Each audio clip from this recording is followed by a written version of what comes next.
जय हिंद स्टूडेंट, मेरे YouTube channel skill training centre में आपका स्वागत है। आज हम अध्ययन करेंगे विषय भूगोल के सौरमंडल में पृथ्वी के बारे में। तो चलिए क्लास शुरू करते हैं। अगर आप मेरे चैनल पर पहली बार आए तो मेरे चैनल को सब्सक्राइब कर लें और बेल आइकन को भी दबा दें ताकि आपको वीडियो का नोटिफिकेशन सबसे पहले मिलता रहे। तो शुरू करते हैं। सौरमंडल में पृथ्वी है ना।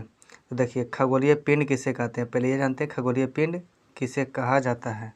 तो देखिए, खगोलीय पिंड किसे के साथ साथ सभी वस्तुएं जो रात के समय आसमान में चमकती है उसे खगोलीय पिंड या आकाशीय पिंड कहते हैं।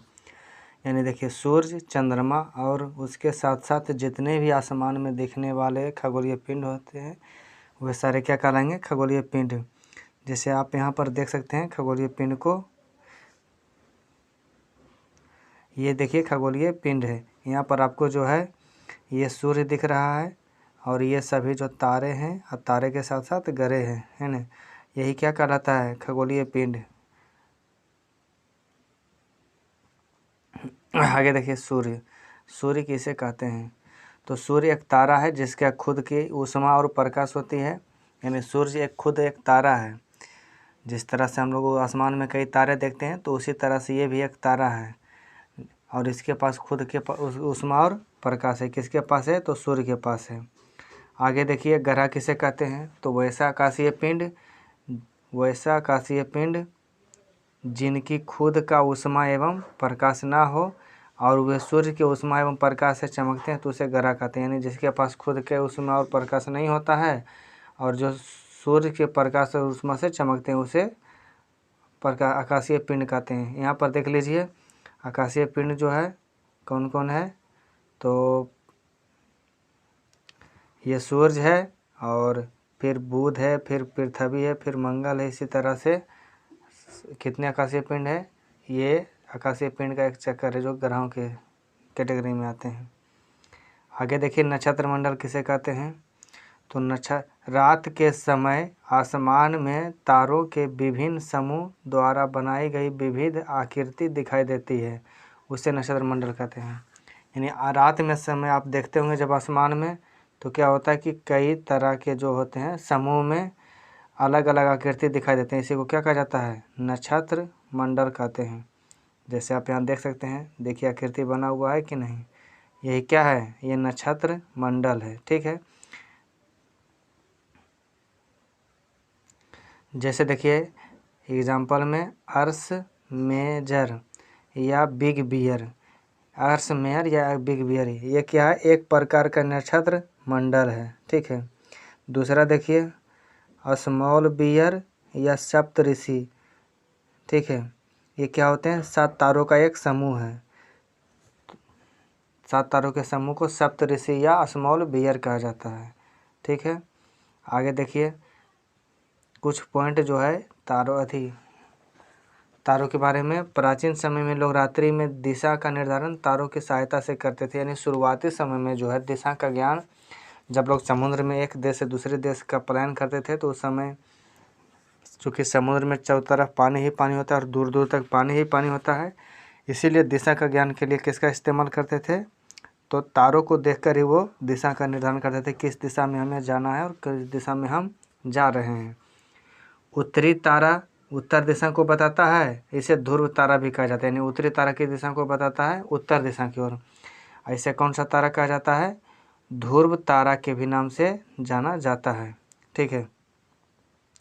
आगे देखिए अगला पॉइंट, हम लोग सप्तऋषि की सहायता से ध्रुव तारे की स्थिति को जानते हैं।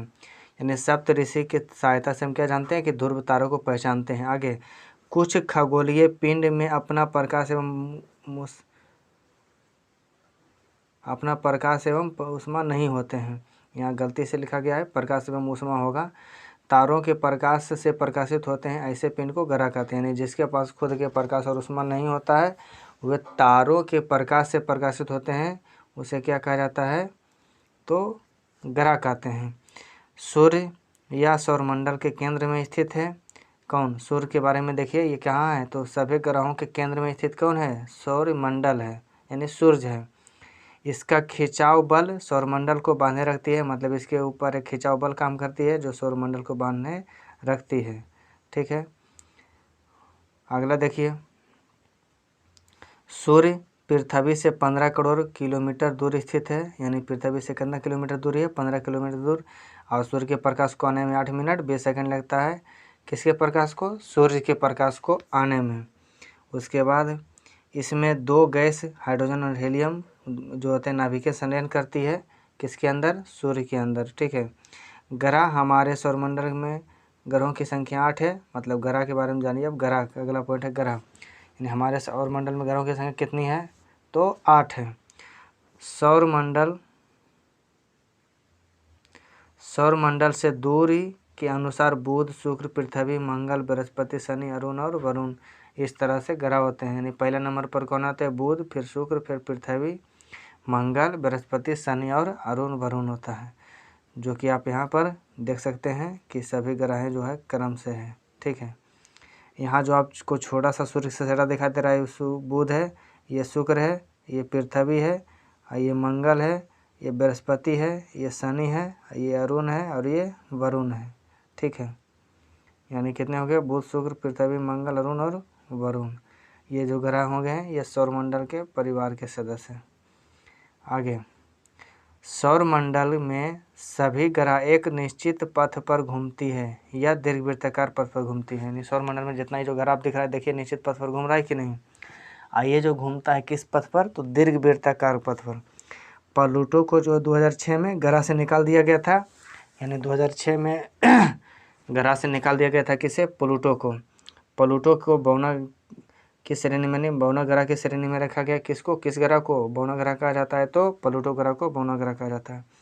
शुक्र को पृथ्वी के जुड़वा ग्रह या पृथ्वी की बहन या पृथ्वी की भानी कहा जाता है। यहाँ पर गलत हो गया, भानी होगा, यानी पृथ्वी की भानी किसे कहा जाता है, तो शुक्र ग्रह को कहा जाता है।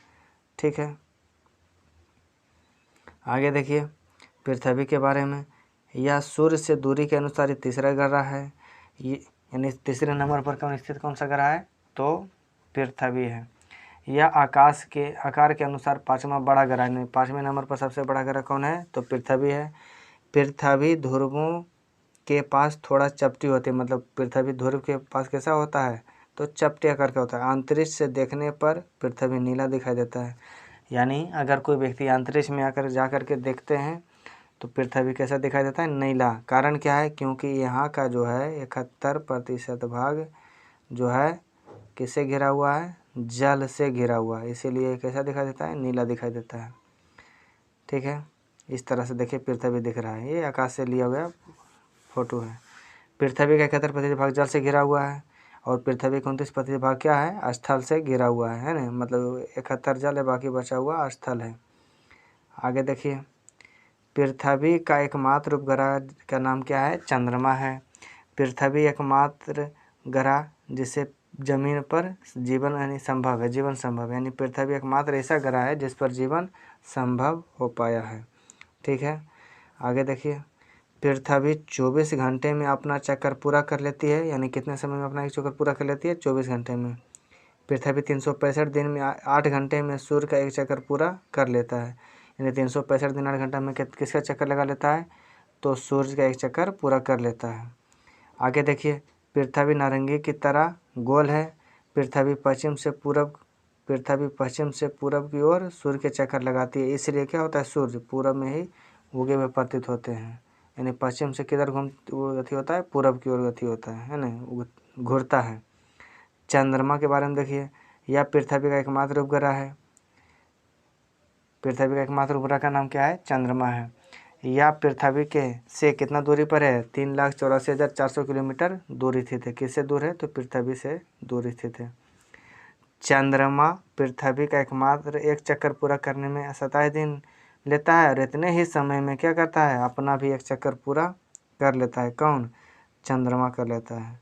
ठीक है,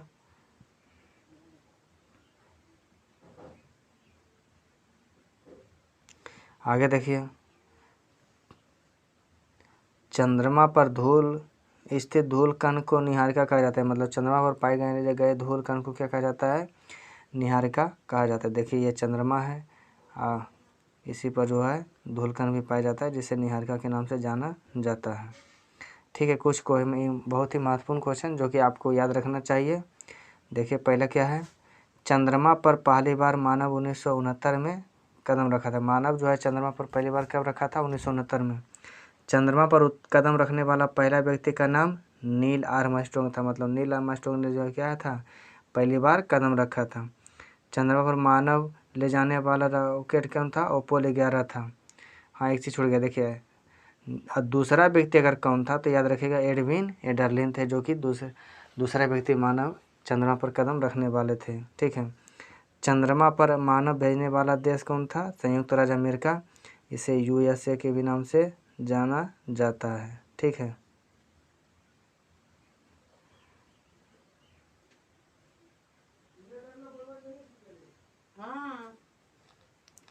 चंद्रमा पर भारत ने 2000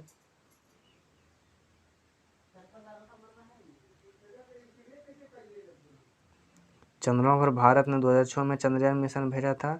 चंद्रमा पर प्रकाश 2006 में कौन? भारत ने भी अपना एक मिशन भेजा था जिसका नाम था चंद्रयान। और चंद्रमा के प्रकाश पृथ्वी तक आने में कितना समय लेता है? 1.3 सेकंड, 1.5 सेकंड लगभग लेता है समय। ठीक है, तो आप वीडियो देखने के लिए बहुत बहुत धन्यवाद। अगर आप मेरे वीडियो पहली बार देख रहे हैं तो मेरे चैनल को सब्सक्राइब कर लें और दोस्तों में शेयर कर दें और लाइक ज़रूर करें, ताकि मेरा मोटिवेशन बढ़े और मैं और से और बढ़िया से बढ़िया वीडियो बनाने का कोशिश करूं। अगला वीडियो इसके बाद फिर आएगा। तब तक के लिए धन्यवाद।